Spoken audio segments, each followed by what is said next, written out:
I don't sleep much. Part of it is the diagnosed insomnia. Part of it is the fact that I'm a content creator.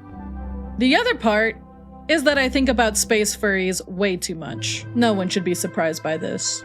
While I've done some starfox lore videos in the past, I want you to know nothing keeps me up at night more than the question I'm about to ask you. While I can usually figure out some reasoning for other mysteries in the series, this is a mystery that, despite all of my efforts, I have yet to find a satisfying answer for. And so today, I am asking you, where were the Krazoa spirits during Starfox Assault? Let's rewind and give a brief recap about the Krazoa, the Aparoids, and let's set the stage for why this question keeps me up at night. The Krazoa are life-bringing spirits that function as the deities of Dinosaur Planet. They dwell in a place known as Krazoa Palace. When threatened, they scatter across the planet into their shrines. They are only able to be gathered back again by someone with a pure heart, pure good, or pure evil, which is softly proven in Starfox Adventures when General Scales is able to collect a Krazoa spirit. The Krazoa are considered to be peace spirits, but the game implies that they have powers. At the end of Starfox Adventures, Fox figures out that the Krazoa have a part in putting the planet back together when it falls apart after they were initially scattered into hiding and the spellstones were removed from their force point temples. The Aparoids are mysterious life forms that fuse into machinery or into other living organisms. This process results in the organism or machinery losing control and assimilating into the Aparoid hive mind. They are reminiscent of bees in that they have a queen that they serve, and they sometimes take on very insect-like forms. Aparoids are soulless, and they have a singular focus: to spread and create more of their kind. The Aparoids arrive in the Lilat system during Starfox Assault, and they quickly become the game's main antagonists. The game is then spent fighting back the Aparoid Invasion as they try to take over the entire Lilat system and assimilate everyone they come into contact with. During the events of Starfox Assault, Dinosaur Planet, which is known as Sauria in this game, is attacked by the Aparoids. While the invasion turns out to be a diversion, the devastation is incredibly high, due to the dinosaurs having little to no way to fight the Aparoids back. In fact, when you arrive on Sauria, you can easily see that there are corpses of Thorntail and high-top dinosaurs everywhere. Starfox shows up, saves the day, and leaves. The planet is in a very bad state afterwards, according to the post-game credits, and then nothing more is said about it ever again. Honestly, the first time I played the game, I felt really bad about that.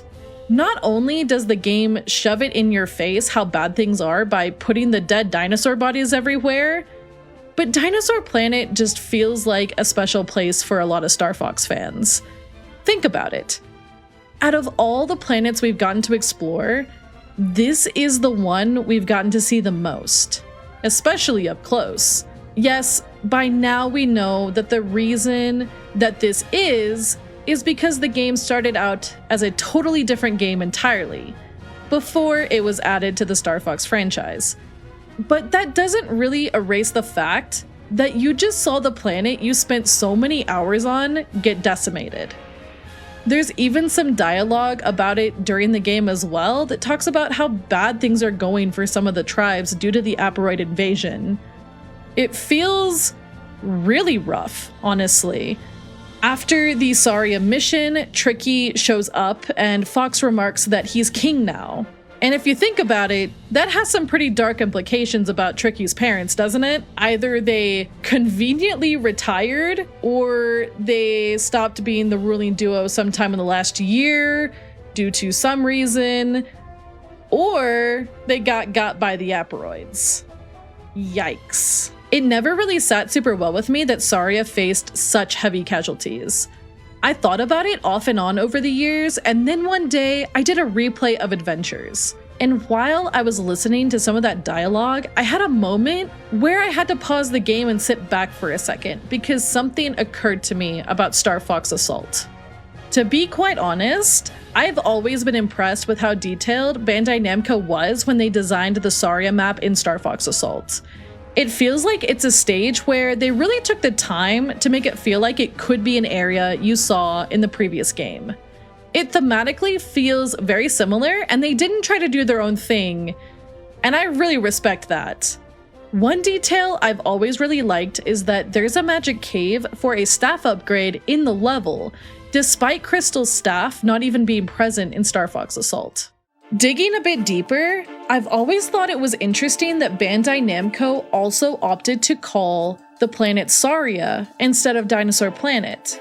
One thing I find very fascinating about this is that Sauria was the name of Dinosaur Planet in the beta version of Star Fox Adventures. It's actually something that can be found in the cut dialogue. Could it be that Rareware passed those notes to Bandai Namco at some point? Or maybe even Nintendo did? I'm really not sure. It's either they knew about that in development, or this is a very strange coincidence. Honestly, I kind of lean towards the idea that maybe they did know about that, just because that's such a weird coincidence. Side note, I don't actually think the Sauria map in Star Fox Assault is supposed to be any particular place within Star Fox Adventures. It kind of looks like it took inspiration from Walled City, but in my mind, I've always called it Earthwalker Temple, since that was a scrapped location from Adventures. Sort of. It's a bit complicated, but I called it that because Tricky shows up right after, and it seems like he was taking shelter there. It's kind of a headcanon thing of mine. Feel free to steal it. Going back to that weird coincidence with Bandai Namco knowing the name Sauria and using that in Star Fox Assault, I really do feel as though they had a lot of details on Dinosaur Planet, or Sauria, whichever name you prefer. And I do think they got them from either Rare or Nintendo. That's just my speculation though. But I do think that's why there's very specific details like the magic cave on the map and the dinosaur models. This map feels very detailed and specific, even compared to other maps within the game like Katina or Ficina. Really, I do feel like they put in an extra level of care with this map, as small as it is. It makes me wonder though, say the Sauria name thing was something Bandai Namco took from Star Fox Adventures' development, and let's say they paid enough attention to add the magic cave. It feels a bit weird that they'd ignore the Krazoa spirits, considering they're kind of a huge deal to Sauria's culture and to the overall health of the planet. So if that's the case, where are the Krazoa during Star Fox Assault? Now here's the part where I tell you that it's probably very likely the Krazoa were intentionally left out because maybe they didn't fit into the vision that Bandai Namco had for Star Fox Assault. Maybe they were scared of magic making an appearance in the game since Star Fox fans were still raging about how Adventures didn't fit into the series by the time Assault was released. But we're gonna take this idea and we're gonna toss it promptly into the trash can. Why? Because while meta reasons for stuff can be fun, we don't really know if there even is a meta reason for it, and I want to explore the idea of there being a lore reason for it instead. When I have asked this question to others, I have generally speaking gotten the same response every time. The Krazoa were dormant during the invasion, so they made no appearance in the game. Frankly, I find this response to be horribly unsatisfying for one key reason. The Krazoa are seemingly never dormant in Star Fox Adventures. They just seem to hang out at Krazoa Palace if they're not threatened, and they're just kind of doing their thing, their little spirit thing.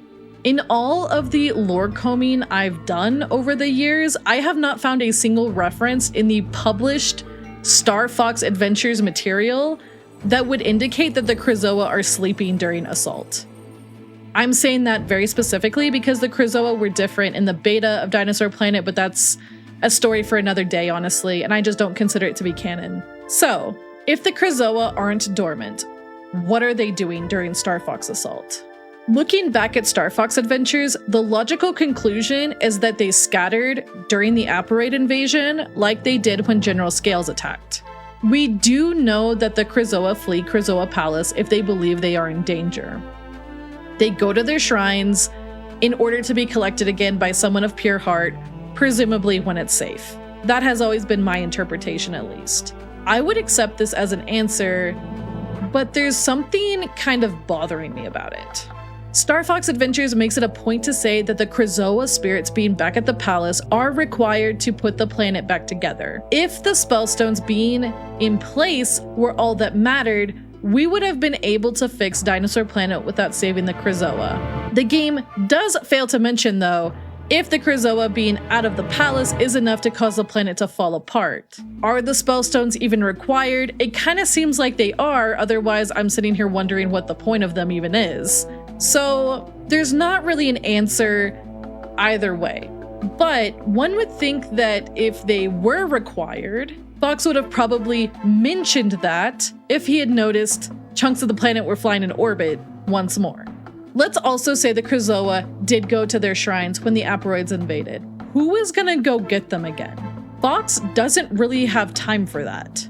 Are the Krazoa still in the shrines?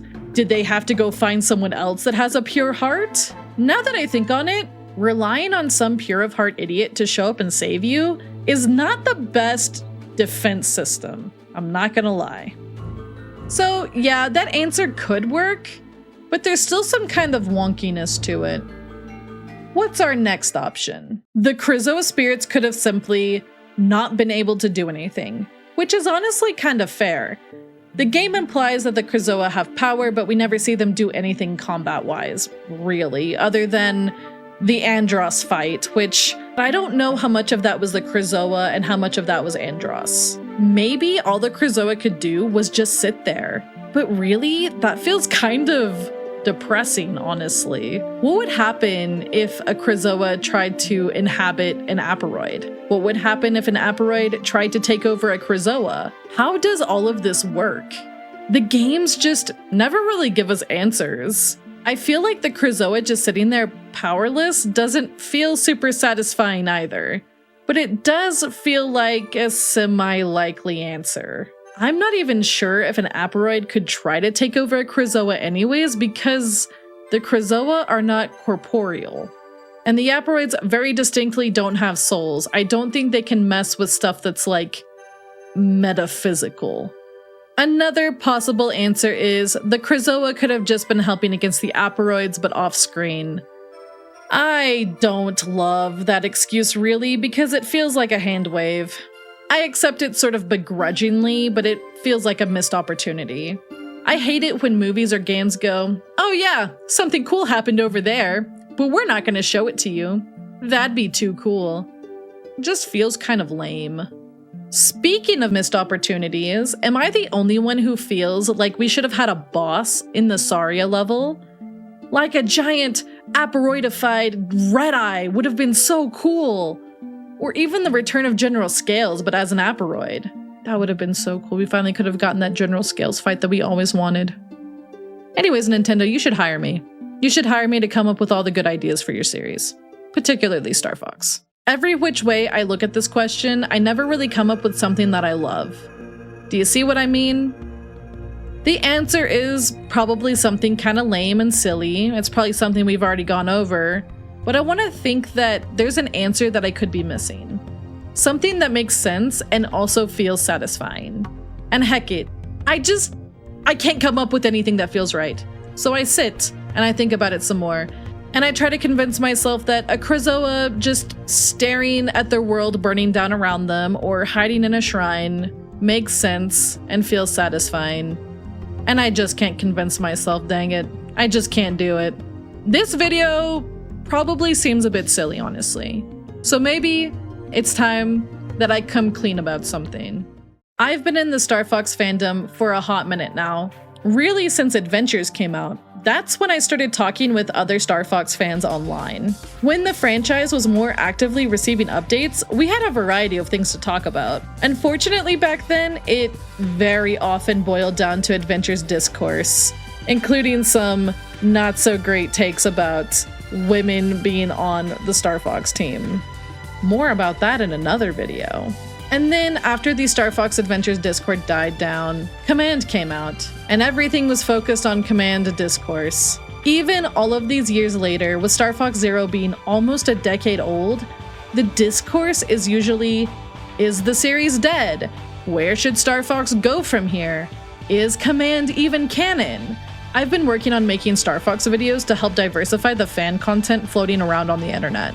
There are some incredible fan projects out there, but imagine my sadness when I look at forums and subreddits and it's still the same discourse that was going on years ago. I think there's a lot more to this series to talk about, and I think by showing Nintendo that we care about the series, we'll increase the chances of another game. I mean, if anything, it can't hurt, right? So I just want to add more to the table. As a fan, that's all I really want to do by making this video. And you know, I do want to know what you guys think. So Star Fox fan watching this video, I am asking you directly, where do you think the Krazoa were during the Aparoid Invasion? I want an answer that ignores the meta idea of the game being made by a different studio than Adventures. I want you to look at the lore and I want you to tell me your guess. Because it's more fun that way, and I firmly believe that fandom should be about having fun and not whatever the heck has been happening for the last decade or so. And also, because I really do spend too much time thinking about this silly question. Thank you for watching today's episode of Amalia Fixates on Space Furries Way Too Much. I promise it'll happen again.